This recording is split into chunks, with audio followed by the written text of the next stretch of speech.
നമസ്കാരം. 2026 നിയമസഭാ തെരഞ്ഞെടുപ്പിന് ഒരുങ്ങുകയാണ് ചെറുതും വലുതുമായ രാഷ്ട്രീയ കക്ഷികൾ. ഭരിക്കുന്ന പാർട്ടി എന്ന രീതിയിൽ CPMന് 2026 നിയമസഭാ തെരഞ്ഞെടുപ്പ് ബാലികേറ മലയാകും എന്ന് തന്നെയാണ് വിലയിരുത്തപ്പെടുന്നത്. ശബരിമല സ്വർണ്ണക്കൊള്ള CPMനെ അത്രത്തോളം പടുകുഴിയിൽ ചെന്നെത്തിച്ചിരിക്കുന്നു.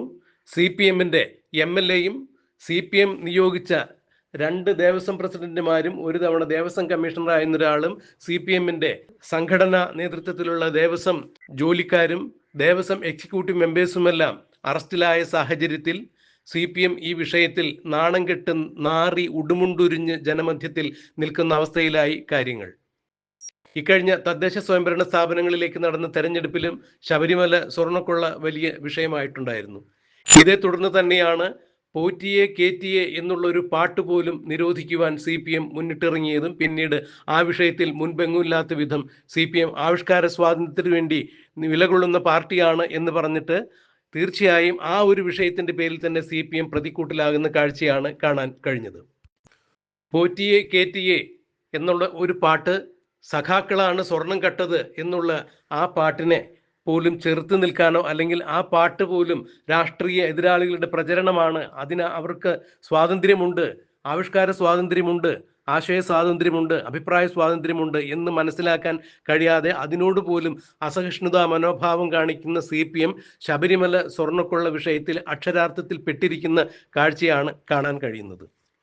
ശബരിമലയിലെ ആത്മീയ ഉപദേശങ്ങൾ നൽകുന്ന, ശബരിമലയിലെ ആചാരാനുഷ്ഠാനങ്ങളിൽ മാത്രം കൈകടത്തുന്ന തന്ത്രി കണ്ഠരര് രാജീവരെയും ശബരിമല സ്വർണ്ണക്കൊള്ളയുമായി ബന്ധപ്പെട്ട് സ്പെഷ്യൽ ഇൻവെസ്റ്റിഗേഷൻ ടീം അറസ്റ്റ് ചെയ്തിരിക്കുന്നു എന്ന് പറയുമ്പോൾ, ശബരിമലയിൽ 2018-2019 കാലഘട്ടത്തിലാണ് സ്വർണ്ണക്കൊള്ള നടന്നതെന്ന് പറയുമ്പോൾ അന്ന് ദേവസ്വം മന്ത്രിയായിരുന്ന കടകംപള്ളി സുരേന്ദ്രനിലേക്ക് ഈ കേസ് എത്താതിരിക്കുവാൻ വേണ്ടി CPM പരമാവധി ശ്രമിക്കുന്നു, തലകുത്തി മറിയുന്നു എന്ന് തന്നെയാണ് മനസ്സിലാക്കാൻ കഴിയുന്നത്. ബഹുമാനപ്പെട്ട ഹൈക്കോടതിയുടെ മേൽനോട്ടത്തിൽ നടക്കുന്ന സ്പെഷ്യൽ ഇൻവെസ്റ്റിഗേഷൻ ടീമിനെ സ്വാധീനിക്കുന്നതിനോ അവരെ സമ്മർദ്ദത്തിലാക്കുന്നതിനോ പിണറായി വിജയൻ സർക്കാരിന്റെ ഉന്നത ഉദ്യോഗസ്ഥർ ശ്രമിക്കുന്നു എന്ന് തന്നെയാണ് പിന്നാമ്പുറ വർത്തമാനങ്ങൾ.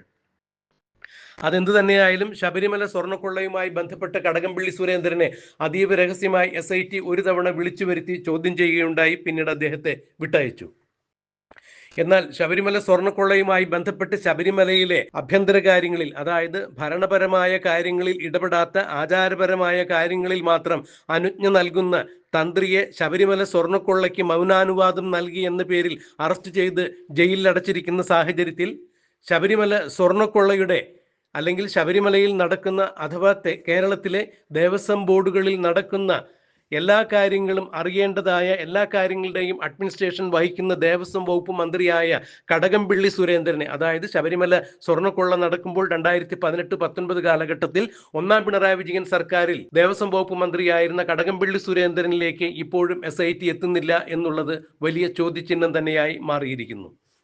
എന്നാൽ ശബരിമല സ്വർണ്ണക്കൊള്ള ഏതു വിധേനയും തങ്ങളുടെ തലയിൽ നിന്ന് മാറ്റുന്നതിന് വേണ്ടി, അഥവാ ശബരിമല സ്വർണ്ണക്കൊള്ളയിലേക്ക് മറ്റു രാഷ്ട്രീയ കക്ഷികൾക്കും പങ്കുണ്ട്, അവരെ കൂടി ഇതിലേക്ക് വലിച്ചിഴക്കുക എന്നുള്ള ഉദ്ദേശത്തോടു കൂടി ശബരിമലയിൽ വിജയ് മല്യ 1998-99 കാലഘട്ടത്തിൽ സ്വർണം പൂശിയത് മുതൽ അവിടെ നിന്ന് ഇങ്ങോട്ട് 2026 വരെയുള്ള എല്ലാ ഇടപാടുകളും അന്വേഷിക്കപ്പെടേണ്ടതാണ് എന്ന് പറഞ്ഞുകൊണ്ട് പിണറായി വിജയൻ സർക്കാർ ഇപ്പോൾ മുന്നോട്ട് വന്നിരിക്കുന്നു. കാരണം പിണറായി വിജയൻ സർക്കാർ അധികാരത്തിൽ വരുന്നതിന് മുമ്പുള്ള സർക്കാരിന്റെ ദേവസ്വം ബോർഡ് വകുപ്പ് ജീവനക്കാരും ദേവസ്വം മന്ത്രിയും നാട് ഭരിക്കുന്ന അവസരത്തിൽ ശബരിമലയിൽ നടന്നിട്ടുള്ള ഏതെങ്കിലും ക്രമക്കേടുകൾ വെളിച്ചത്ത് കൊണ്ടുവരിക എന്ന് തന്നെയാണ് പിണറായി വിജയന്റെ ഉദ്ദേശം. കാരണം ശബരിമല സ്വർണ്ണക്കൊള്ളയുമായി ബന്ധപ്പെട്ട് ഞങ്ങൾക്ക് മാത്രമല്ല മറ്റു രാഷ്ട്രീയ കക്ഷികൾക്കും ബന്ധമുണ്ട് എന്ന് വരുത്തി തീർക്കുന്നതിനുള്ള ശ്രമത്തിലാണ് പിണറായി വിജയൻ. ആ ഒരു കാര്യം ഉയർത്തി കാണിച്ചുകൊണ്ട് 2026 നിയമസഭാ തെരഞ്ഞെടുപ്പിൽ മുഖം രക്ഷിക്കുന്നതിന് വേണ്ടിയുള്ള നെട്ടോട്ടത്തിലാണ് CPMും പിണറായി വിജയനും. ഇതുകൊണ്ട് തന്നെയാണ് ശബരിമല സ്വർണ്ണക്കള്ള കേസിൽ SIT രജിസ്റ്റർ ചെയ്തിട്ടുള്ള 2 കേസിലും ഒന്നാം പ്രതിയായ ഉണ്ണികൃഷ്ണൻ പോറ്റി സോണിയാഗാന്ധിയും ഒത്തുനിൽക്കുന്ന ഒരു ചിത്രം ഉയർത്തി കാണിച്ചുകൊണ്ട് പിണറായി വിജയൻ ഉൾപ്പെടെയുള്ള CPMന്റെ സമന്നതരായ നേതാക്കൾ ഇപ്പോൾ അത് പ്രചരണ ആയുധമാക്കി മാറ്റിക്കൊണ്ടിരിക്കുന്നത്. എന്നാൽ ഉണ്ണികൃഷ്ണൻ പോറ്റി മുഖ്യമന്ത്രി പിണറായി വിജയനൊപ്പം നിൽക്കുന്ന ചിത്രങ്ങൾ മാത്രമല്ല ദൃശ്യങ്ങളും ലഭ്യമാണ് എന്നതിനെക്കുറിച്ച് CPM-കാർ കമ എന്ന് മിണ്ടുന്നില്ല എന്നുള്ളതും എടുത്തു പറയേണ്ട വസ്തുത തന്നെയാണ്. എന്നാൽ ഇപ്പോൾ കടകംപള്ളി സുരേന്ദ്രനിലേക്ക് SIT എത്തുന്നു എന്ന് തന്നെയാണ് മനസ്സിലാക്കാൻ കഴിയുന്നത്. കടകംപള്ളി സുരേന്ദ്രനിലേക്ക് മാത്രമല്ല, 2025-ൽ ദേവസ്വം പ്രസിഡന്റ് ആയിരുന്ന, അല്ലെങ്കിൽ 2025-ൽ ദേവസ്വം പ്രസിഡന്റ് സ്ഥാനത്ത് നിന്നും മാറിയ PS പ്രശാന്തൻ എന്ന ആളിലേക്ക് വരെ ഇപ്പോൾ അന്വേഷണം എത്തും, SIT അവരിലേക്ക് എത്തും എന്ന് തന്നെയാണ് വ്യക്തമായ സൂചനകൾ വരുന്നത്. കാരണം 2017 ഫെബ്രുവരി മാസത്തിലാണ് ശബരിമലയിൽ കൊടിമരം പുതുക്കി പണിയുന്നത്. 1971-ൽ സ്ഥാപിച്ച കൊടിമരത്തിൽ പലതവണയായി സ്വർണം പൂശലും സ്വർണ്ണ നിർമ്മിതികളും ഉണ്ടായിരുന്നു. അഷ്ടദിക്പാലകരടക്കമുള്ള ദേവതകളുടെ പഞ്ചലോഹത്തിൽ പൊതിഞ്ഞ വിഗ്രഹങ്ങൾ ഉണ്ടായിരുന്നു. കൊടിമരത്തിന് മുകളിൽ ശാസ്താവിന്റെ വാഹനമായ വാജിവാഹനത്തിന്റെ പ്രതിഷ്ഠയും ഉണ്ടായിരുന്നു. 11 കിലോഗ്രാമിലായിരുന്നു ആ വാജിവാഹനത്തിന്റെ തൂക്കം. അതായത് പഞ്ചലോഹത്തിൽ തീർത്ത സ്വർണം പൊതിഞ്ഞ 11 കിലോഗ്രാം തൂക്കമുള്ള ആ വാഹനം പിന്നീട് തന്ത്രിയുടെ വീട്ടിൽ നിന്നും SIT കണ്ടെത്തുകയുണ്ടായി. ഇതുകൂടി തന്ത്രിയെ അറസ്റ്റ് ചെയ്യുന്നതിനു കാരണമായി SIT ചൂണ്ടിക്കാണിക്കുന്നു. എന്നാൽ തന്ത്രി പറയുന്നതാവട്ടെ, കൊടിമരം പുതുക്കി പണിയുമ്പോൾ അതിനു മുകളിൽ സ്ഥാപിച്ചിരിക്കുന്ന വാജിവാഹനം ക്ഷേത്രത്തിലെ തന്ത്രി ആരാണോ, അല്ലെങ്കിൽ ഏത് ക്ഷേത്രത്തിലാണോ ആ ക്ഷേത്രത്തിന്റെ കൊടിമരം നിർമ്മിക്കുമ്പോൾ ക്ഷേത്രത്തിലെ ദേവതയായ ഭഗവാന്റെ വാഹനത്തിന്റെ വിഗ്രഹം കൊടിമരത്തിന് മുകളിൽ സ്ഥാപിക്കാറുണ്ട്. പിന്നീട് കൊടിമരം പുതുക്കി പണിയുന്ന അവസരത്തിൽ ആ കൊടിമരത്തിന് മുകളിൽ സ്ഥാപിച്ചിരിക്കുന്ന ദേവതയുടെ വാഹന വിഗ്രഹം അത് അവിടുത്തെ ഏത് ക്ഷേത്രത്തിലെയാണോ ആ ക്ഷേത്രത്തിൽ തന്ത്രിക്ക് അവകാശപ്പെട്ടതാണ്. അതുപോലെ തന്നെയാണ് ശബരിമലയിലെ സ്വർണ്ണ കൊടിമരം പുതുക്കി പണിയുന്ന അവസരത്തിൽ വാജിവാഹനം തന്ത്രിയായിരുന്ന കണ്ഠരര് രാജീവർക്ക് അവകാശപ്പെട്ടതാണ് എന്ന് തന്നെയാണ് അന്ന് അദ്ദേഹം പറഞ്ഞത്. അതുകൊണ്ട് തന്നെയാണ് അന്ന് ദേവസ്വം അധികൃതർ നൽകിയ വാജിവാഹനം തൻ്റെ വീട്ടിൽ കൊണ്ടുപോയി വെച്ചത് എന്നുകൂടി കണ്ഠരര് രാജീവർ പറയുന്നുണ്ട്. പിന്നീട് ഇത് വിവാദമായപ്പോൾ ദേവസ്വം ബോർഡിന് ഇത് തിരിച്ചു നൽകാൻ താൻ തയ്യാറാണെന്ന് എന്നുകൂടി രാജീവർ പറഞ്ഞിട്ടുണ്ടായിരുന്നു. അത് എന്ത് തന്നെയായാലും 2017 ഫെബ്രുവരി മാസത്തിൽ പുതുക്കി പണിത കൊടിമരം എന്തുകൊണ്ടാണ് പുതുക്കി പണിയുന്നത് എന്ന് ചോദിച്ചപ്പോൾ അതിന് ദേവസ്വം ബോർഡ് ഉത്തരം നൽകിയത് കൊടിമരത്തിന്റെ ചുവട് ചിതല് പിടിച്ചിരിക്കുന്നു എന്നുള്ളതാണ്. ഇത് തന്നെ പച്ചക്കള്ളമാണ്. കാരണം കൊടിമരത്തിന്റെ ചുവട് സ്ഥാപിച്ചിരുന്നത് കോൺക്രീറ്റിലായിരുന്നു. പിന്നീട് ദണ്ടാണ് മരത്തിൽ തേക്കിൻ തടിയിൽ തീർത്തിരുന്നത്. ഇതിന് കേടുപാടുകൾ ഉണ്ട് എന്ന അർത്ഥത്തിൽ പറയുമ്പോൾ ഒരു കാരണവശാലും കോൺക്രീറ്റിന് ചിതല് ഉണ്ടായിരുന്നില്ല. അന്ന് അഴിച്ചുമാറ്റിയ കൊടിമരത്തിൽ നിന്നും അഷ്ടദിക്പാലകരടക്കമുള്ള വിവിധ ദേവതകളുടെ സ്വർണം പൊതിഞ്ഞ വിഗ്രഹങ്ങൾ ഉണ്ടായിരുന്നു. അതുപോലെ കൊടിമരത്തിന്റെ മുകളിൽ സ്വർണ്ണ ആലിലകൾ ഉണ്ടായിരുന്നു, വാജിവാഹനം ഉണ്ടായിരുന്നു, രത്നവും വജ്രങ്ങളും അടങ്ങുന്ന നിരവധി വസ്തുക്കൾ കൊടിമരത്തിന് ചുവട്ടിൽ ഉള്ളിലായി സ്ഥാപിച്ചിട്ടുണ്ടായിരുന്നു. ഇതെല്ലാം എവിടെ പോയി എന്നുള്ള അന്വേഷണമാണ് ഇപ്പോൾ SIT നടക്കുന്നത്.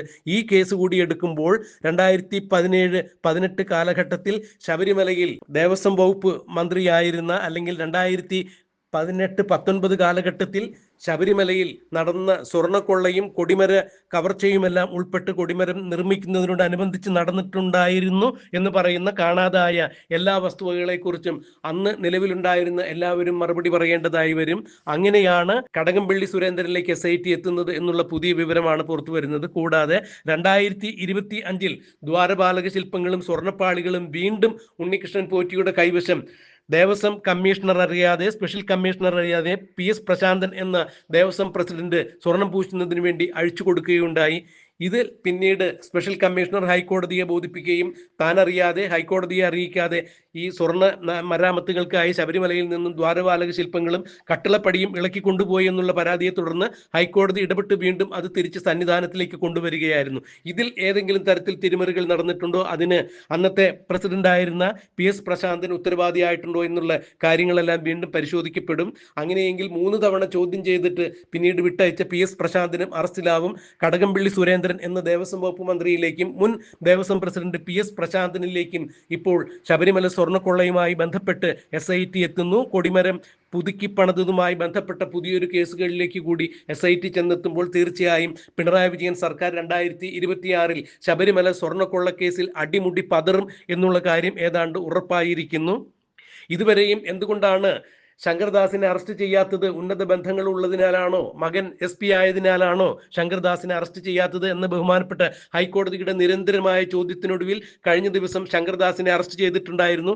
അങ്ങനെയെങ്കിൽ ഇനിയത്തെ അറസ്റ്റ് ശബരിമല സ്വർണ്ണക്കൊള്ളയുമായി നടത്തുന്ന അറസ്റ്റ് ആരെയായിരിക്കും? SIT ഇനി ആരിലേക്കായിരിക്കും എത്തിച്ചേരുക? കടകംപള്ളി സുരേന്ദ്രനിലേക്കായിരിക്കുമോ? മുൻ തിരുവിതാംകൂർ ദേവസ്വം പ്രസിഡന്റായ PS പ്രശാന്തനിലേക്കായിരിക്കുമോ എന്നുള്ളത് തന്നെയാണ് പിണറായിയുടെയും CPM-ന്റെയും ഉറക്കം കെടുത്തുന്നത്. എന്താണ് സംഭവിക്കുക എന്നുള്ളത് നമുക്ക് കണ്ടറിയാം, കാത്തിരിക്കാം.